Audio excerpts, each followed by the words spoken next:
All right. Well, welcome everyone to the Online Network of Independent Learning Professionals. Today we are going to be hearing from longtime member Vanessa Alzate. Am I saying your last name right? Is it Alzate? Mhm. Yes. Yeah. I always say Alzate, and I'm like, did I make that up, or is that actually how we say No, our last name? it's like I say Alzate, but usually to others, I'm like, Alzate's fine. Okay. It's like when I had a dog and I All named him good. Chalk, and it's like you could just it's yeah. I answer to anything. Okay. We're super excited about today's presentation. She is the founder and CEO of Anchor Training, and now she's president and CEO of Kirkpatrick Partners, which is super exciting. And she's actually going to be presenting Are You Doing Kirkpatrick Right today? And I really appreciate going through this with us, Vanessa. This was kind of a request in one of the community hours. And so I'm going to go ahead and turn it over to you. Maybe just learn a little bit about who you are, just in case someone doesn't know you personally, and then we can just jump Yeah, right into it. sure. Thanks so much for having me. And I'm glad to be here. This is the community. Whenever I talk about um, my role in instructional design, the first place we always talk about is this community. So I've learned so much from you all. So it just gives me so much honor to be able to share a little bit about what I know. So yes, I own Anchored Training. We're an instructional design agency, and that officially LLC'd in 2018. About 4 months after I birthed my second daughter in 1 year. So highly do not recommend doing that. 3 babies under one was a lot.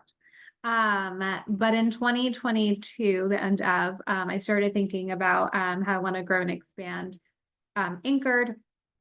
And I started getting this idea about buying a business. And at first, I was just going to buy like a plumbing company because my husband is a master plumber. But I always kept my eye on learning and things like that. And one day at 11 o'clock at night, um, I'm on a business, like kind of like the Zillow for businesses up for sale. And I see training evaluation company, and I'm like, I'll fill out some information and find out who this is, and see if it's a fit. And 11 o'clock at night, I get the memo back with information about the business, and it's Kirkpatrick Partners. So I'm like, it can't be that Kirkpatrick. Like, it has to be someone that uses the methodology. And as I'm scrolling through, I see the picture of Dawn and realize that it is in fact that Kirkpatrick. So got into that process of buying a business, which if anyone's ever interested in that conversation, happy to chat about that as well. And now I own Kirkpatrick Partners. So the wildest thing is to know that Dr. Don Kirkpatrick's transparencies that he used to teach or used to teach on the model are sitting in my garage right now. And every day I wonder if the heat is probably bad for those transparencies. So I'm now looking to digitize them. So that is a little bit about kind of my journey to here. But the fact is, evaluation was always, part of our process and our plan, and really just the way that I learned to consult was really to start with our end goal, like what are we driving towards, right? Which I think is a lot of how we all work. And one of the things that I found so interesting, I put that lightly, is how many people are still using the model incorrectly. How many misconceptions there are about the model, and the fact that a lot of people didn't even know that Jim and Wendy had updated the model back in around 2010. So that's what this presentation was. It was one that we did, so I'll skip some of it for the sake of time and to just allow for questions. But the fact of the matter is, this is actually not the Kirkpatrick model. So the history behind where the model came from, John was really big in management training and supervisory training, and he wanted to just know if his training worked. So he started trying to identify ways to evaluate his training. That's where he came across Dr. Ketzel's work, and he used that to inform his model. And that's what these 4 areas are. And ASTD at the time asked him to write an article about his work and evaluation. And he said, I'll do one better. I'll write you 4. And these are the 4, right? One on each of these. And what's interesting is he went off and continued his supervisory work. And then a few years later, it was out, and someone said, hey, what do you think of that Kirkpatrick model you have out there? And he was like, huh, what are you talking about, a Kirkpatrick model? And that's kind of how the model was born. And then he started really diving more into the evaluation, the model side of things. So he never actually made it a triangle, never even called it levels. That is something, we call this the model that the industry really built. And they really have taken it on for themselves. But that's where it's always interesting how many times I see a triangle with the model, whereas we're not even displaying it in that way. So just a little bit of background of the 4 levels. So the 4th level is results, which we've defined as the degree to which targeted program outcomes occur and contribute to the organization's highest level results. Level 3, behavior, the degree to which participants apply what they learned during the training when they're back on the job. Level 2, learning, the degree to which participants acquire the intended knowledge, skills, attitude, confidence, and commitment based on their participation in the training. This is one of the shifts that you'll see that we've done with the model is actually add in, before I used to talk about knowledge, skills, and attitude. And we've included now confidence and commitment, as those are more predictive of behavior change. So that's a change with level 2. And then level 1, reaction. So the degree to which participants find the training favorable, engaging, and relevant to their job.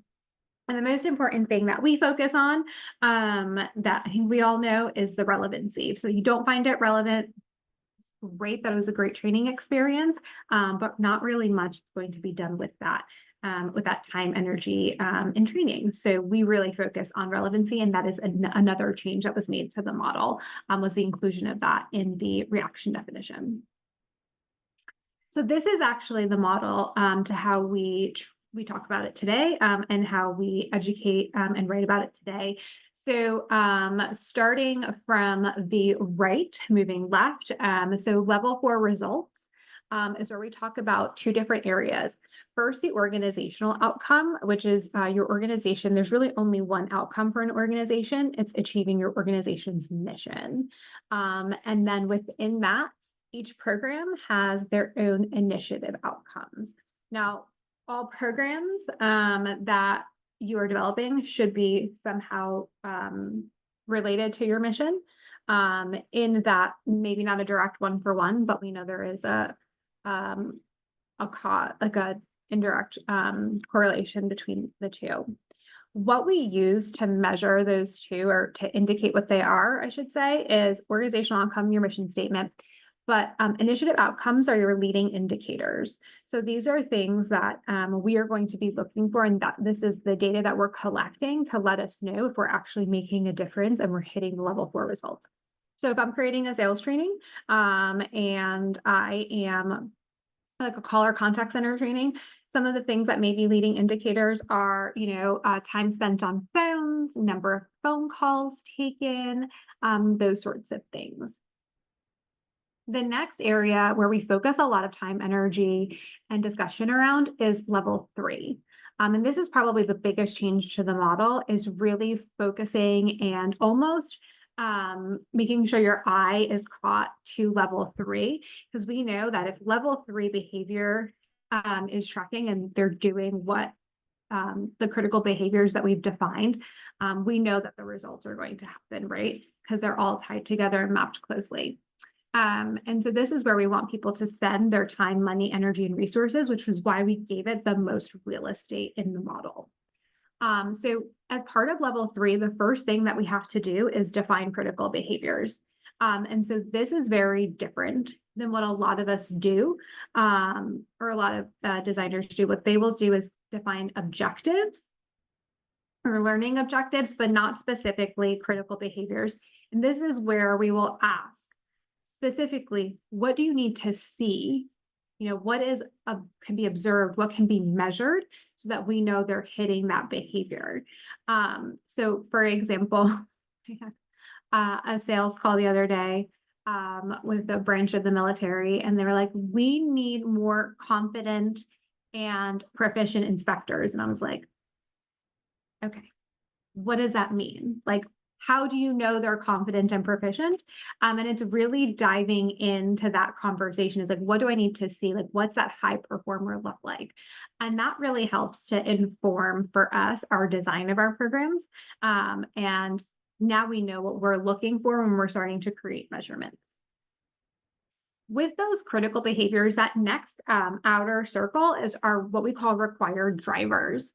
And so this is what I call as like part of a performance package. Like these are your support and accountability items to ensure that we are we're monitoring behavior, we're reinforcing the critical behaviors we want to see, we're encouraging them, and we're rewarding them. And the reason for that is because so often we'll create training and then we'll say, well, the training was created, whatever happens, when they're out back in, on the call center floor or back in their desk, like, it's kind of out of my hands. This is the ability or the performance support pieces to help ensure that those things are being the training is continuing and those behaviors are being reinforced. So these are things like job aids, checklists, manager conversations, on-the-job training. This is like having knowledge-based access. Like, what do you know that the person is going to need in order to actually continue to do that behavior? What we really are focusing on is making sure that we're transferring that behavior. And we know that for behavior to actually change, you've got to get your reps in. You have to just keep practicing. And then, it becomes a habit after a while. But all too often we create training programs, and I'm guilty of this, where we create it and then there's not much reinforcement or not much driver support afterwards. So what we've started doing is actually in our design packages is that we provide as part of the package performance support. And so what that means is that we are actually scoping the development of job aids, the development of checklists. We're recommending when we're doing analysis, like utilizing things like communities, depending on what the content is. So what are the things that we need to do in order to help drive this critical behavior piece? You want to take questions throughout, Vanessa, or at the end? Which works best for you? Let me see.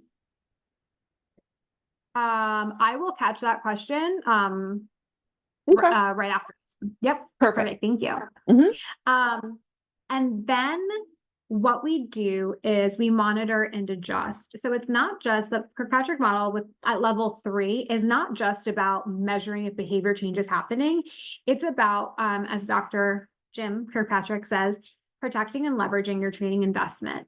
So making sure that we are checking in, we're seeing that behavior change happen. So we actually don't recommend even number one, measuring starting at 90 days. We recommend starting measurement 30, 60, 90 for behavior.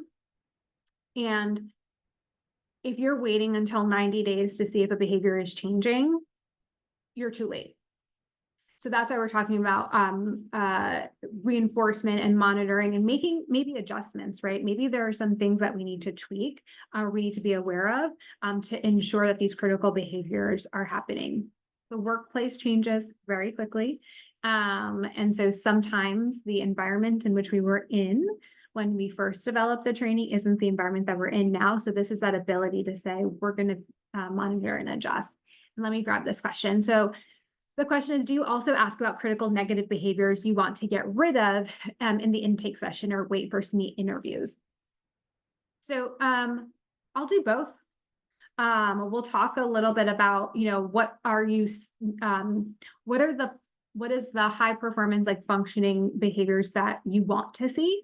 And then what do you not like, what do you see now? Right? So where is the difference and where is the gap? And that gives me more of that picture. And then I'll usually dive during SME interviews, because sometimes it depends on who's asking for the request versus a subject matter expert. So those two things might also be very different. So it's also really fun to figure that out. And fun, maybe just for me. How can we monitor and measure level 3 at scale? So there are different tools and tactics in order to do that. So we have dashboards that we develop where we pull in a lot of that information. There are tools out there, technology vendors that we are looking at to help aggregate all of that data. And we're actually working on a technology right now with one of those vendors to be able to monitor that. But very simply, like we've created Excel dashboards for some of our customers to track that data. The most important thing to know is that it's not you having to go and monitor all of that and to make sure all of those things are happening. It's up to you to check in and make sure those things are happening, and do some of that follow-up and gather that data, and structure that. But it's not up to you to like go and do all of the observations and things like that. I'm very intrigued by AI and how it's going to turn level 3 into like something that can actually be measured. Biggest thing that we hear, level 3 and 4 are not achievable. And I always tell people it's because level 1, you can throw a survey on anything. It feels like every tool is a survey.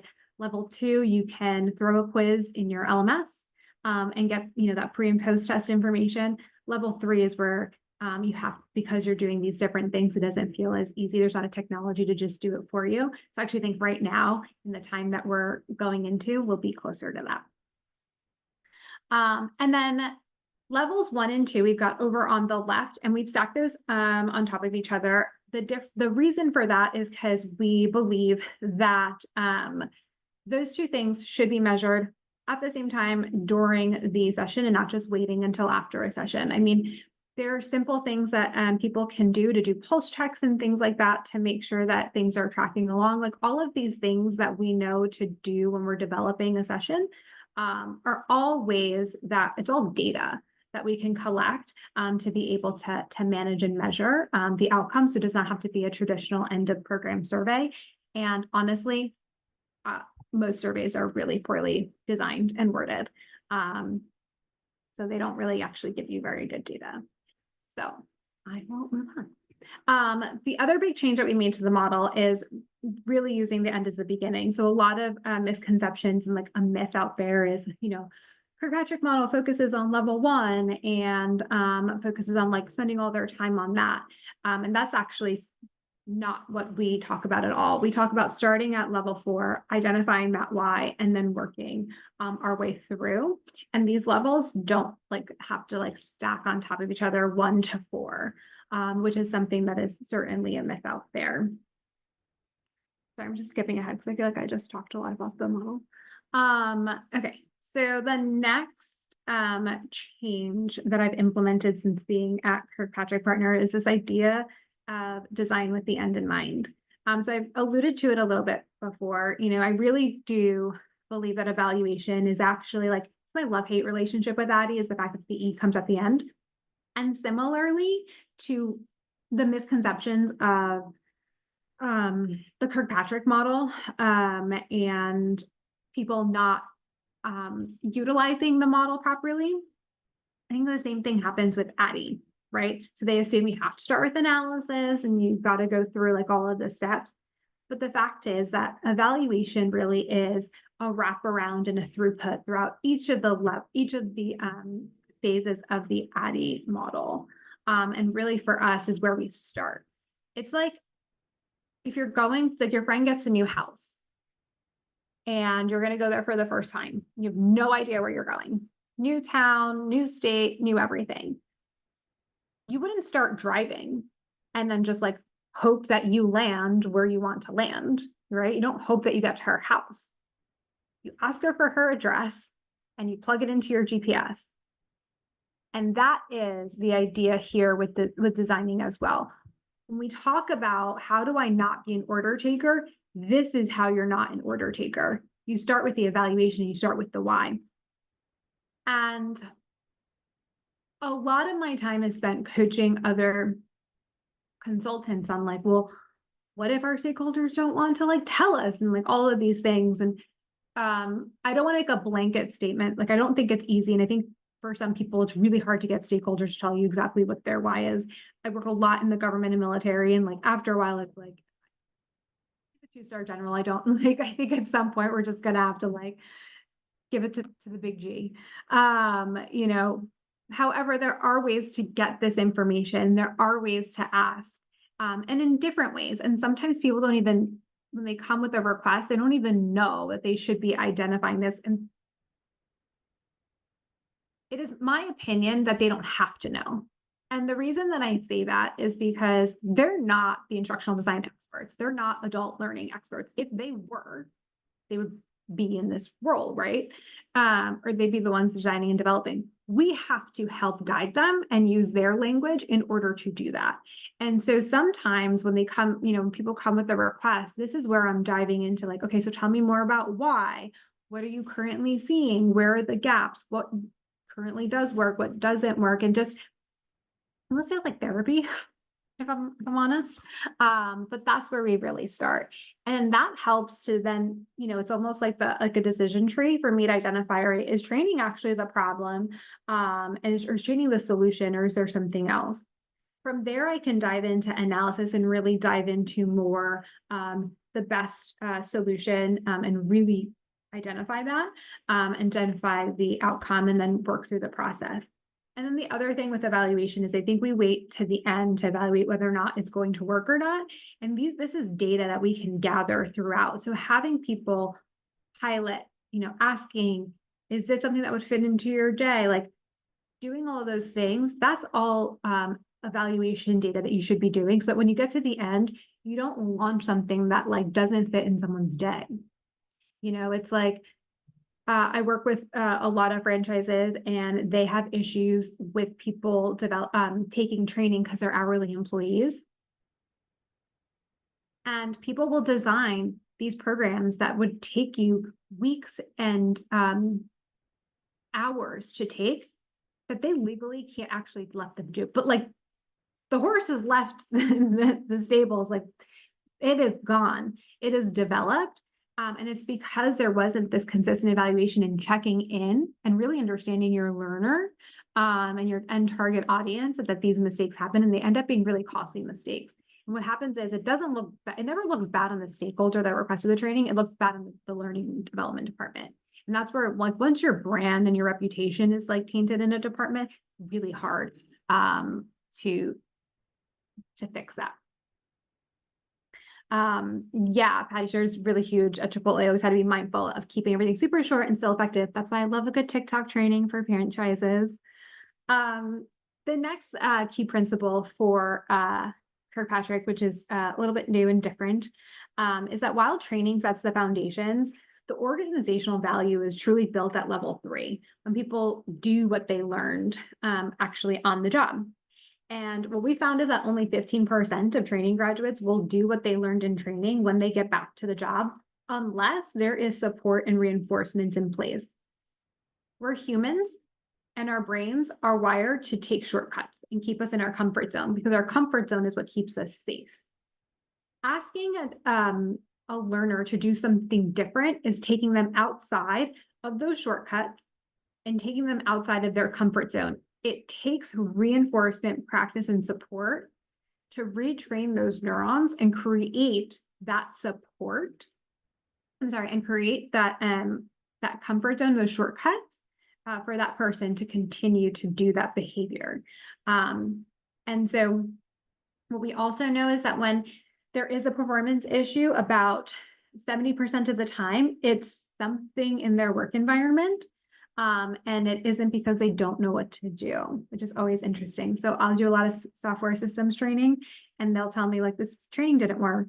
And then I'll actually dive in and realize, well, the system is broken, or the system is down, or it's slow, or, you know, whatever the case may be, there's usually something else. And I know that you all knew that as well. And the fact is, when it comes to training can only provide knowledge, skills, attitudes, confidence, and commitment. And from there, it's the on-the-job environment that actually drives that performance change. So just some like information about some required drivers and what those might look like. So when we talk about reinforcement, required drivers, this is part of support, right? Those checklists, follow-up modules. I love a good drip campaign. Micro learning, social learning really work well there. Encouragement is where we will talk about things like coaching, mentoring, utilizing AI coaching. I'm actually writing a book, and I tried a book AI, like a coach, to help me with it. And it's all AI. It's more for me for like, not to help me write, but more to see how these tools will work. But it's pretty cool. And I think as AI gets better, it'll only get better. And there's reward, recognition, pay for performance, gamification, internal organizational awards, special privileges. I think with the reward required driver, people will really assume it always is tied to monetary and like having to pay for something. Like, first of all, I always tell my customers, I'm like, you probably have swag in some closet, just go to this marketing. And people really love swag. And they love a pair of socks with a logo on it. So that can be really rewarding. And for some folks, just giving them, maybe an afternoon off or time with, the CEO or with, a director or something like that, or just simply shouting them out in like your internal communications channel for like actually doing, the behavior that you're that you want, that you're training them towards. That in and of itself is enough for a lot of people. Like, they don't need the monetary, they don't need the things. And just that shout out is important. And then there's accountability. And this is where we talk about how do we monitor if these things are happening. So these are things like having interviews, doing observations, identifying your KPIs, having dashboards, surveys, and all of those things. So the fact is, we want to make sure that designers and learning teams are spending most of their time focusing on the most important levels. Right now, what we're focusing on is levels 1 and 2, and that, as we saw, is not going to actually make those any of that behavior change. So we want you to focus on more of your time on level 3, and then of course monitor level 4. Here's the other like big secret that we talk about, and I don't know if it's coming up in the presentation, so I'll just say it now. Level 4 is the easiest level to measure. And that's because once you identify what those leading indicators are, 9 times out of 10, someone else is actually already tracking it. So like if you're talking about like a sales training, and we're talking about like close percentage or, like time on phones, most likely the sales department is already tracking that. So it's just about knowing where to go to find that data and asking for access to it, which brings in a whole different conversation. But that's one thing I wanted to make sure I said before we concluded today.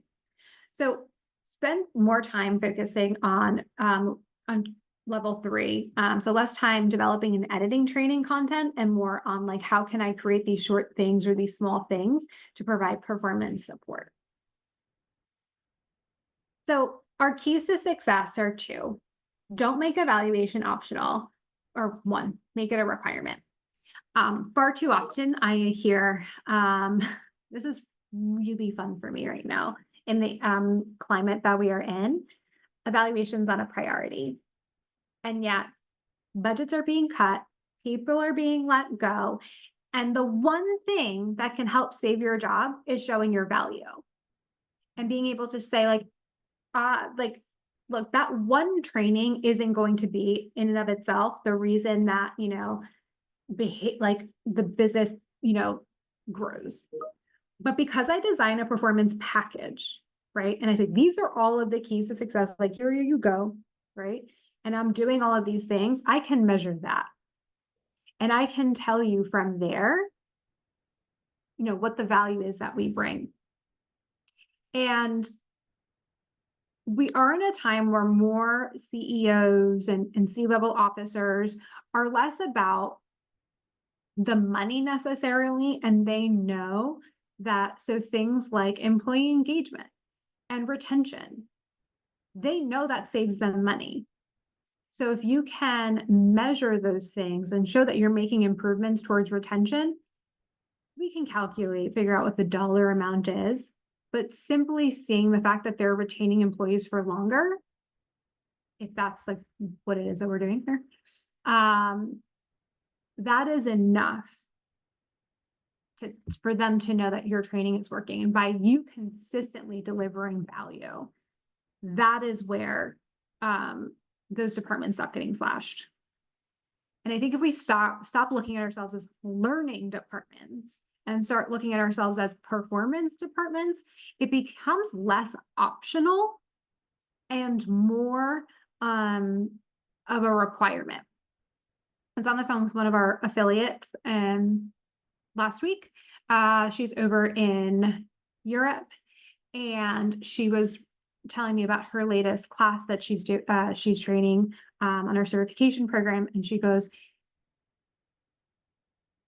there are people that aren't learning in my class. And I said, oh, that's great. Where are they from? And she goes, well, she told me the company name. And she goes, they got rid of their learning department.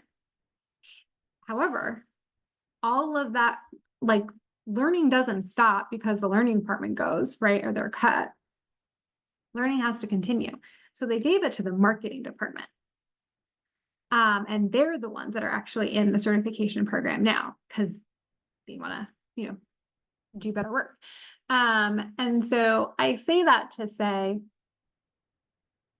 when you're facing the opportunity to rebrand, like, learning gets a really bad rap, thank you to really bad compliance training. If we can rebrand to performance and focus more of our time on that level 3 behavior change and performance support, you can't cut that, because you're cutting value, you're cutting money at the end of the day. And CEOs and C-level officers, they understand that. They don't understand learning, they understand performance. So there's a few other key things that I want to make sure we share to make sure you're doing Kirkpatrick right. So first is making sure you're also continuously learning. And I think this is where, I think we learned the model years ago because we haven't done our own continuous learning and staying connected to the trends and how models or research has been updated. That is where that falls off. So I think staying connected to trends is critical. And making sure you're doing it right at your organization is crucial. Folks will say, well, I don't have the support. And I'm like, you have to start somewhere. So maybe just start with something small that you can control and measure that. Show people how that it works and how you're able to measure it. And then you can go from there. I think we look at measurement and evaluation as like this big elephant, and we want to eat the whole thing. But you have to eat it bite by bite, bit by bit. And so when you are thinking about how do I implement measurement and evaluation, or like, evaluation is too expensive, measure something small, and then you can grow from there. And then, of course, ensuring there's accuracy from planning through execution. And the last bit, actually, I breezed through this conversation. The last bit that I want to share is, I believe in a culture of evaluation, which I think is, we talk about continuous improvement or continuous learning, but what we're really saying is in Kirkpatrick world is we're looking for a culture of evaluation. We have to know what's working and what's not working. And we have to know what people want and what we don't want. We have to know how to meet our people where they're at. And if we're not evaluating all the things that we do, we're never going to get to a place where we are able to show our value, but also get to that continuous improvement and continuous learning. Because how do you know what to continuously improve? How do you know what learning people need? So by making evaluation less of a less of an option and making it a requirement, that's how you start to build that culture. And there's so much good within the culture of evaluation. And that's how you build cultures of belonging, and you can spread from there. The last little bit that I'll share is, which I should have shared earlier. We don't believe everything needs to be evaluated to level 4, which is a big misconception. Everyone wants to measure everything to measure to level 4. We actually have a checklist that we provide in our programs, which is a mission critical checklist. If your program is not mission critical, we don't need to measure it to level 4. And then there are some programs we don't have to even measure to level 3, like, your compliance training, some of that like cybersecurity stuff. I mean, we don't necessarily, I wouldn't spend your time, money, energy, and resources on that. So I think it's really being intentional about what you're measuring and why you're measuring. And from our perspective, as consultants, like, I think that's a big conversation or a big question I get asked, like, okay, this is all great from an internal perspective, but like, how do I do this? And so what I started doing is really building in evaluation as part of my SOW, statements of work, and building it into my package, if you will. No, if you leave it as a separate line item, it feels more negotiable with your customer, especially as they're trying to do some cost savings. And so I would rather scale back on other things if they need to, if it, like, my proposal is too big for their budget at the moment, and not and stay with them for the evaluation and being able to check in. Doesn't mean that I might not be actively like as engaged during evaluation, but I'm going to set up the evaluation piece. And then I set up like, all right, in 30 days, I'm going to check in, 60 days for an hour. Like, for me, an hour for the next 3 months after a project concludes is more valuable than my time. Because one, I'm evaluating what's working, what's not working. That's giving me data for my business, but that's helping me help them measure. And if they look really good, I look really good. So they're calling me back to do work with them. And it also gives me 3 more months of being in there, top of mind. So as other things maybe come up, I'm still there. So it's really about doing those sorts of pieces and things. Not only for the goal of like winning more business, but then helping to show them how you can evaluate. Very often we need to show people the way, to show them what's possible. So if we can do that as consultants and set up the right things, that's crucial. And showing people, how do I do formative evaluation? How am I taking the data that I'm getting in a training program and making it purposeful, or reusing it, making it useful? So I will pop back into the chat for any questions.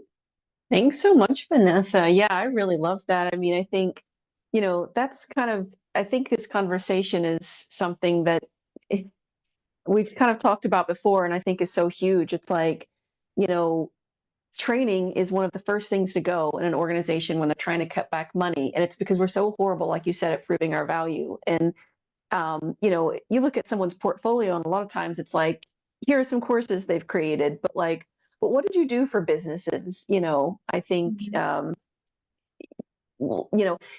like, I think about when I was at Chipotle, for example, one of the things that I always started off with exactly what you said was, what's the problem? What needle are we trying to move? Right. Like, so I did, we were having issues at Chipotle where employees were ringing up items wrong. And so like, if you're ringing up a barbacoa burrito as a chicken burrito, well, now your inventory is off and you're ordering, and then you don't have enough and you run it. Like, there's a million different things that happen. Yeah, and it's usually more expensive. Yeah. Yes. And so starting off with like, what is the problem, and really, getting the the business to help you identify, like, what are we, where is the needle that we need to move here? And then you can come back and say, okay, now, that this curriculum is completed, like, what are the scores? What's happening? Is it order inventory, getting better, or, like, so then you can literally have something. So then on a portfolio, you can say, increased revenue by X% or whatever, instead of like, here's some courses I created. It's just a more compelling story to hire you. Especially for us as consultants, right? Because we're also one of the first to go. We'll be asked Yes. back before they hire full time. Yeah. But we are also one of the first to get cut because they don't got to pay us unemployment. Yeah. So there's just like a lot more things there. And so when you think of like our buying habits, I don't buy a service from someone else because it's pretty. Right. Buy a service because they're going to deliver me a result. And that's what they're measuring, like I'm measuring them by. And so I try to put that same hat and that same lens to my customers and realize, like, okay, that's what they're also measuring me on, not how pretty the program was. Like, that also is probably, they're thinking about that, but that's not top of mind. Like, what value was Anchor Training or Kirkpatrick Partners able to bring? And that's what brings us, that's what can bring us back. Yeah. Yeah. And it's just like, like right now, one of the things I'm doing is learning about, marketing. And so I've, bought a course with this guy who's really awesome about how to, market myself. And I'm not buying it because he's like, look at all the stuff you can create. It's like, no, there's like a move the needle in your business. Like, so it definitely matters. Yeah. The case studies and testimonials, and this is all data that you can gather, right? You may not be able to share specifics. You may not be able to share like a person's name, but you'll be able to share that story in a proposal or in a presentation and things like that. And all of that creates a compelling argument to buy your services. Yeah, definitely. And I think sometimes people even, unless you bring awareness to it, sometimes you're working with, just someone in an organization and they're not even aware of the fact that what they're doing is also moving the needle. But like, if you're not evaluating it, if you're not building all this in, then you're not actually doing them much of a service. I mean, you're just creating stuff to create stuff. So yeah, there's a lot of people that'll be like, how do I stop being an order taker? I'm like, well, let's start with the E in Addie. Like, you're not doing that, that's where you start with what you already know. Like, there's no other magic pill. There's no other magic. Like, I've asked y'all, like, I keep asking, I'm like, is there a magic way to bring in more leads into my business? I'm asking other large training companies, I'm like, what am I missing? And they're like, there's literally no other magic pill. And I think that same thing applies when we're trying, like, how do I become an order taker, be seen as a partner and a consultant? It's like, this is where you do it. There's nothing else. Yeah.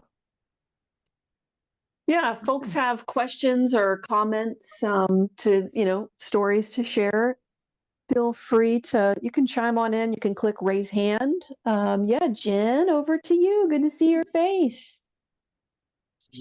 You take my off mute. Yes, I was in here eating lunch off camera. No worries. Yeah. So I have a question because a lot of times I'm like subcontracting through other folks, and so doing more like the development end of things. However, I do notice that some of the clients that are removed, it's people who have been entrenched in that business for 20 years, and this is the way I've always done it.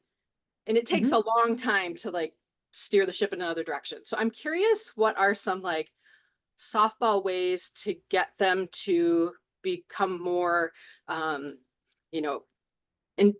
to use more evaluation processes? Like, for example, because a lot of them are like, they just talk to a couple of different stakeholders and that's how they do their evaluation. Like, they listen to the 3 squeaky wheels and like, that's how they determine how they need to change things, which we all know isn't the greatest way to go about that. But getting them to change their behaviors around evaluation, I'm kind of curious if anybody has like suggestions how to start working that in, especially when you're not particularly the one in control. Yeah, so that's what so that's just want to clarify. Are you saying the organization that you're subcontracting with is like that, or their client is? Their client is, and Okay. to some degree the organization that I'm subcontracting with, like, I don't think they push it enough. Like, it's one of those things where we bring it up and I feel like you need to, but it's always the thing that gets cut, like, we don't have time for it. It's that sort of Yeah. thing. Oh, I hear analysis and evaluation. Literally the two things. And I think that, I tell people, like, in the beginning, I'm like, stick with me here. It's going to feel like we're going slow in the beginning. Then all of a sudden it's going to all speed up. And the reason for that is because we went slow in the beginning and we gathered the right data and we asked the right questions. Thanks, Larry. So I think that for me, one, it's a conversation, if you can, with the organization that you're subcontracting with, like, what can we do? Like, maybe, I don't know how good a relationship you have with them. Like, I have some organizations I've subcontracted with for years, or like some of my BFFs.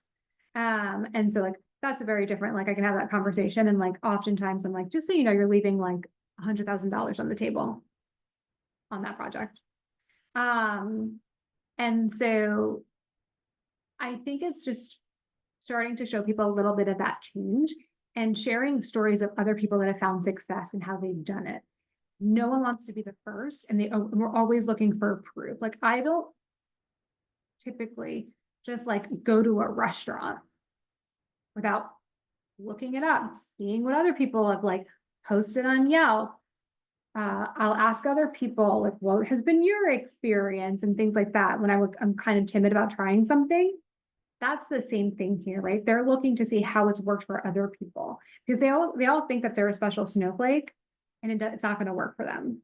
So showing them that, yes, you are a special snowflake and we can make this work for you in a way that doesn't take a lot of time, talent, capital, and treasure, is one way to do it. But it's really it's a change management process. It's a really slow turn, and just like little by little, inch by inch, and trying to do little things almost subconsciously, to them, that are evaluation. So like saying, hey, we're doing a systems training. Do you mind if I just throw out, like, if we just create like a quick job aid checklist, quick one sheet? And that is probably the thing that will get more people to use the system in the way that they want, as opposed to the training that they created, being able to kind of tie that in the measurement. But I think it's almost providing them the plan, or providing them the things, is my first steps. I don't know about anybody else. I'd love to hear what other people do too. Yeah. Has anybody else had success? I know with Chipotle, like, the one thing I did was, like, I phrase it as an experiment. Like, let's just try this one thing, this one project, and see how it goes. And then that kind of became our norm, because then I'm not saying like we're trying to do this forever. It's like we're doing a test on this. I'm assuming from the quietness in here that well, I mean, this is the reason that we're in this pickle is this. None of us are, really able to do this with a lot of our clients. So I'm sure that's why there's not a lot of, why the crowd is not going wild right now. Well, I appreciate the responses so far. I like that. I like the idea of an experiment. I like the idea of framing it in stories of, one, you're leaving money on the table, and for like the people that I'm friends with, that I consult with, I've been working for years, and also then for their clients of, hey, it's going to make you look better. It's going to, it's going to make you stand out, blah, blah, blah. So that's a great way to frame it. Yeah. Yeah, absolutely. I think too, it's like, as much as like, I don't want to like sell myself short, and like take money for myself, I'd rather evaluate what was really impactful for you, that interactive e-learning or that job aid. And if that job aid is more impactful, like, that's what I'm actually recommending to my customer. And I'm like, hey, look, that's cheaper for me to create. That gets out there faster. It's what, like, these are the things that they actually need. You're not spending a whole 6 months developing a big instructional design project and plan and things like that. And now we can allocate those funds and resources in other ways, in other areas. Yeah, it's like that slide that you shared with like the support and accountability for building programs. I thought that was really awesome. Lots of, so many different ways that you could like create a really comprehensive, supportive experience. Yeah. Yeah. Any other questions? I have a couple minutes left. Any other questions or comments from anybody? All right. Well, thanks so much again, Vanessa, for sharing this with us. Let's give a little chat love to Vanessa, spending time with us and sharing what you know. We really appreciate it. And like I said, this will be recorded also for other, in case people couldn't make it, or if you just want to watch it later, we'll have that. So thanks again, and we'll go ahead and conclude here. And have a wonderful rest of your week, everyone. And the next time we meet will be the third Friday of this month, which will be September the 20th. Absolutely, Madalena. Yeah, Thank wonderful you. Thank you all session. for having me. Learned a lot.